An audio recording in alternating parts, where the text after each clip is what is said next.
आषाढी एकादशी व पालखी निमित्ताने मिरज रेल्वे स्टेशनवर चोख बंदोबस्त ठेवण्यात आला आहे।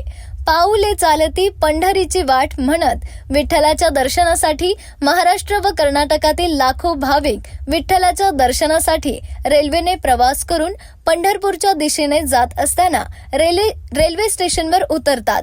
मिरज लोहमार्ग पोलिसांनी लोणंद, वाठार, सातारा, कराड, सांगली, मिरज व कोल्हापूर या ठिकाणी चोख बंदोबस्त ठेवलेला आहे। यासाठी 3 अधिकारी, 45 होमगार्ड व 55 पोलीस अंमलदार असे कर्तव्यावर आहेत।